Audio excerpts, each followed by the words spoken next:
O que que eu acho sobre as cotas raciais para os negros, né? E as questões relacionadas ao povo, né? Ao povo negro, questões de preconceito e tudo mais. O que que eu acho nas questões das cotas? Primeiro, que o que eu acho precisa ser analisado. Você tem que estudar para você dar uma opinião, porque o que acontece hoje em dia é que todo mundo pega, dá uma opinião superficial do que acha, mas não faz o levantamento das coisas. A primeira coisa que passa na minha cabeça é que a educação no Brasil ela é muito fraca. Perde-se muito tempo com saci pererê, mula sem cabeça, e não se estuda as questões mais importantes, como ditadura, como escravidão, como política atual, né? Isso é muito importante porque as pessoas sofreram muito por não ter hospitais, por não ter saneamento básico, por não ter certas questões na vida, por esse desentendimento. Então, se não há um entendimento, se não há isso ensinado nas escolas, não há um interesse das pessoas, tá? Algumas matérias como moral e cívica, que eu não cheguei a pegar, mas muita gente fala que deveria voltar nas escolas, parece que foram tiradas da escola exatamente para que não houvesse esse tipo de coisa. Você vai estudar geografia e você fala de vários países, você vê que as próprias reportagens falam muito de mais de lá de fora do que daqui mesmo, né? Se eu moro no Rio de Janeiro, quero notícias do Rio de Janeiro, mas eu também gostaria de saber um pouquinho do que há em São Paulo e um pouquinho do que há em outros países. Só isso. Mas a ênfase é Rio de Janeiro, né? Então, a questão das cotas raciais. O que acontece é que a história da escravidão, ela machucou muito, e ela machuca até hoje, tá? Porque existe pouco tempo que a escravidão teve fim, tá? Tem pouco tempo, tem mais tempo de escravidão, 300 e poucos anos, do que de liberdade, tá? E com o passar dos anos, com a modificação da sociedade, né, você vê que a sociedade atual ela não pegou coisas referentes à política, coisas passadas. Se você não martelar a situação, né, se os negros não martelarem isso na mente das pessoas, porque cabe a cada um de vocês continuar essa história, ou seja, martelar o que aconteceu, o como vocês sofreram. Por quê? Porque se vocês não martelarem, vocês vão ser esquecidos e isso pode acontecer no futuro, tá? Isso pode voltar a acontecer se uma geração se renova e não tem noção das coisas, ou a história é ou encoberta ou modificada, acontece novamente, tá? Porque o ser humano, pensando nesse ponto de vista, qual é o ser humano que não quer um empregado? Quanto mais um escravo. Porque se aquele povo no passado queria um escravo, você acha que não tem gente que quer um escravo hoje? É isso que vocês precisam pensar. Não querem escravo, não? Então por que pagam uma miséria para as empregadas domésticas? Eles querem escravos. Se ela fosse de graça, seria muito melhor, com certeza. Se o patrão pudesse comandar ela. Ó, você quer ver uma coisa? Se você é empregada doméstica, no final de semana, na hora de você ir para casa, geralmente é nesse horário que chega as visitas na casa dos ricos. Chegou a visita, nem toda patroa vai pensar assim, filha, vai para casa descansar, você já trabalha a semana toda. Não. Muitas empregadas esperam todo mundo almoçar para ir lavar a louça, depois ela vai embora. Isso no dia de folga e às vezes não ganha nada por isso, porque tem uma afinidade com o patrão, tem uma afinidade com os filhos do patrão, tá? Eu não estou falando de todas as pessoas, mas eu estou falando do que eu sei que acontece, porque eu já conversei com muitos empregados domésticos. Então, gente, o povo, se pudesse ter escravo, teria, porque quiseram no passado, né? Há poucos anos atrás, você via lá no jornal vende-se uma escrava com um indulto, né? Com um filhinho, né? Ou seja, é um escravinho que vai nascer ali, que vai ser alimentado pelo dono, e se ele está alimentando, se ele está tendo um custo, ele vai querer retorno. Se você olhar para as questões de hoje, a exploração que há hoje você é um motorista de Uber, é o seu carro que está na pista para ser roubado, é o seu veículo que é estragado e você só ganha o dinheiro dessa forma pouquinho, porque existe a dificuldade para se ter emprego e por isso eles aproveitam essa situação e ganham dinheiro em cima de vocês. Porque o cara cria o aplicativo, mas quem está dando todo o trabalho é você. Não há, a mão de obra é muito barata. Sai muito barato para a empresa criar um aplicativo. Pronto. A gente comanda daqui, vamos enriquecer, bota esses caras tudo desempregados para trabalhar e é o seu carro que está na rua. Não é como uma empresa de ônibus que tem que te dar o carro para você trabalhar e qualquer prejuízo acerca do carro é deles. Para você ter ideia, um tempo passado, quando se tinha trocador de ônibus e o trocador era assaltado, cobrava-se porque o trocador não botou dinheiro no cofre e o trocador tinha que pagar o valor que era roubado. Por quê? Ah, porque poderia acontecer do trocador ter envolvimento com o bandido. Gente, quem quer ser bandido não arruma emprego de carteira assinada. Outra questão, depois começaram a botar o motorista, e até hoje ainda tem, cobrando, dirigindo e cobrando passagem. Ou seja, uma arranca de desempregados, menos vários trocadores, né?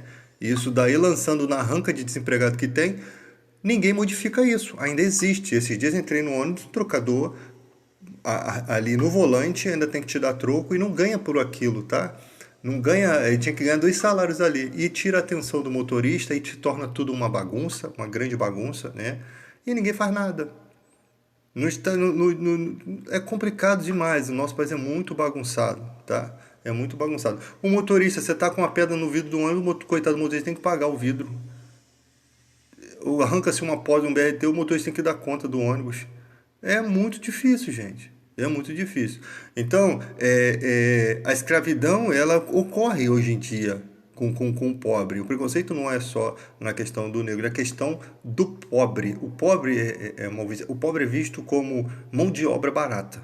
É isso que é mão de obra barata.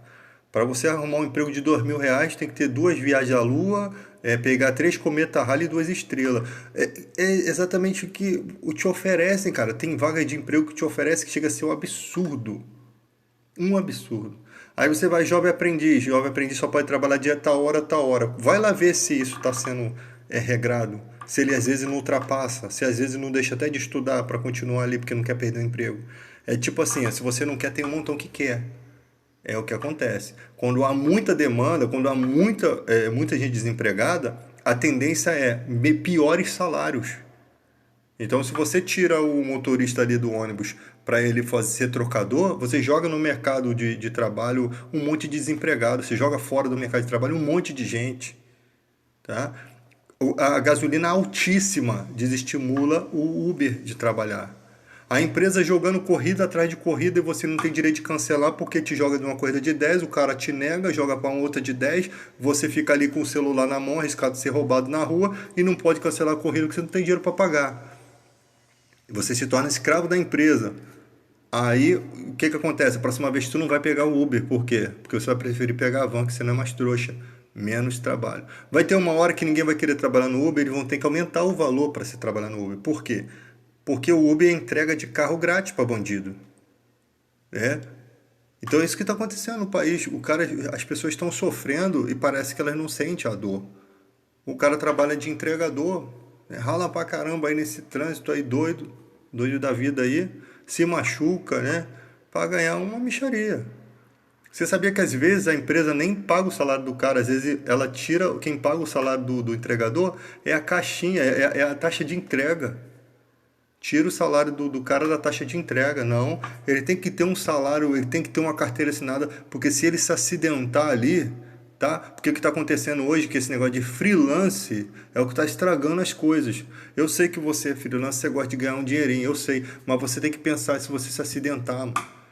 Pode se existir um freelance, mas tem que ter um contrato de trabalho, tem que ter vínculo, tem que ter um dinheirinho a mais ali. Não é só aquele dinheiro da entrega, porque aí o patrão, ele não tem despesa contigo. Quem está pagando tudo é o cliente. Nos Estados Unidos, por exemplo, o garçom, ele não tem salário, mas ele ganha de gorjeta. Então ninguém vai dar uma gorjeta merreca sabendo que o cara vive daquilo ali, tá? Você é um cliente, se você for pedir uma comida em casa, o entregador é prestativo, chegou lá no horário direitinho e tal, ou se ele atrasou até por motivos de chuva, de trânsito e tal, pô, dá uma ajuda aí pros caras, dá uma caixinha pro cara. Tá vendo o cara na luta também, o povo também não ajuda, mano. E aí é cada um por si, Deus por tudo. É cada um aqui por si. O Brasil é terra do oba-oba. Eu tô me dando bem, então esse governo aqui, ele me convém. Eu tô me dando bem, esse governo me convém. Então os caras conseguem ver, não, o que ele fizer tá bom, desde o momento em que eu esteja me dando bem. É por isso que o país não vai para frente. Então eu sou a favor das cotas raciais, eu sou a favor. Eu sou a favor, por quê? Porque quem sofreu, se a escravidão fosse hoje, eles sofreriam mais.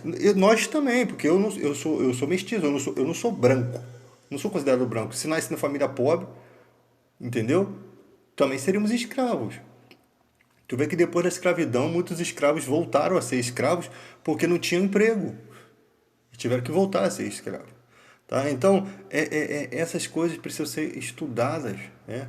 Questão de respeito à religião, sexualidade. Isso, a era da informação está trazendo muita evidência, está trazendo em evidência muitos preconceituosos e racistas, e muita gente que é capaz até de tirar a vida do outro por causa disso. Tá? E isso é uma coisa grave, né? Quem não está nesse meio, né, sofrendo essas pressões, né, não sabe do que a gente está falando, não faz ideia. Agora, temos que atentar também que essa época de internet, nem tudo que se joga na rede você vai dizer que pô, é um ato de racismo. O policial vem, abordou um cara, aí o cara se sente injustiçado porque ele foi abordado por ele ser negro. Não, eu não acredito que o cara estuda para passar para a polícia, tem aulas sociais, aulas para trabalhar em comunidades. O cara troca tiro, o cara recebe tiro, o cara tem preocupação com o seu armamento, com a sua farda, com uma série de preocupação 24 horas por dia, para o cara ser um racista, pelo amor de Deus, mano. Então vamos analisar cada caso. No momento em que um policial faz abordagem, fique feliz por isso, porque ele está fazendo um trabalho. Porque se ele pega um bandido, é o seu relógio que está salvo, é o seu moto, é o seu carro que está salvo, é a sua vida que está salvo. Então o policial tem direito de abordar você. Se ele viu que você teve uma atitude suspeita, ele não tem que te considerar se é branco ou preto ou pardo, não. Não há esse tipo de questão. Até porque o cara não te abordou pela tua cor, não, mas você se sentir.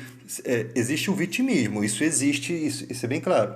Para ganhar notoriedade na internet, tem gente que apela para tudo, tá? E tem gente que não entende que ele não foi injustiçado. Simplesmente ele acha porque ele foi abordado por ser negro, e às vezes não foi, tá? Então não vamos pegar o vídeo pela metade e ficar achando que há preconceito quando às vezes não existe. Tá? Temos que botar que quando é preconceito, o cara que é preconceituoso, o cara que é homofóbico, ele não aguenta ficar perto das pessoas. Ele não ele vai declarar a sua homofobia, o seu preconceito diante de câmeras, diante de tudo. Ele não vai se esconder. Porque ele não vai aguentar, mano. Entendeu? Uma hora ou outra ele se mostra. Entende? Então, gente, é complicado a gente. Nós estamos vendo na era digital que tudo que as pessoas veem na internet acham que é verdade. Tá? Então temos que tomar cuidado um passo de cada vez.